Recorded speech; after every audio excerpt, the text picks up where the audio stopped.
વડોદરાના Gotri Natubhai circle bridge પર નશામાં ધૂત થાર ચાલકે કાબુ ગુમાવતા કાર ડિવાઈડર પર ચડી સદનસીબે મોટી જાનહાનિ ટળી।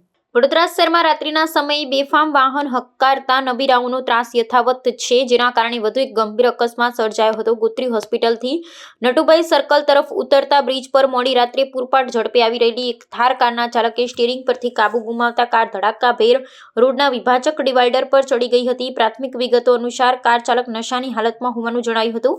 સદનસીબે અકસ્માત સમયે માર્ગ પર કોઈ અન્ય વાહન કે રાહદારી ન હોવાથી મોટી જાનહાનિ ટળી હતી, પરંતુ અકસ્માતના તીવ્રતા જોતા ઘટના સર્જાવાની પૂરેપૂરી શક્યતા હતી। અકસ્માત સર્જ્યા બાદ કાર ચાલક પોતાની ભૂલ સ્વીકારવાને બદલે અત્યંત ઉદ્ધતાઈભર્યું વર્તન કરતો જોવા મળ્યો હતો। પ્રત્યક્ષદર્શીઓના જણાવ્યા મુજબ ચાલક અમીરીના નશામાં પોલીસ તંત્ર પણ પોતાની શેહમાં હોય તેવો રોફ જમાવી રહ્યો હતો।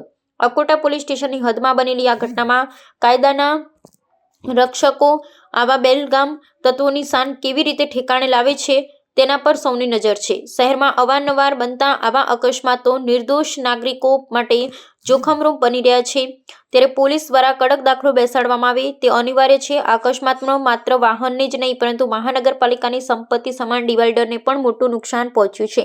આથી જાગૃત નાગરિકો દ્વારા માંગ ઉઠી છે કે અકોટા પોલીસ દ્વારા કાયદેસરની કાર્યવાહી કરવામાં આવે અને સાથે સાથે વડોદરા મહાનગરપાલિકા પણ જાહેર મિલકતને થયેલા નુકસાનનું વળતર વસૂલવા માટે કડક પગલાં લે। કાયદાથી ઉપર કોઈ નથી તે સાબિત કરવા માટે તંત્ર દ્વારા તટસ્થ અને ત્વરિત કાર્યવાહી કરવામાં આવે તેવી લોક માંગ પ્રબળ બની છે।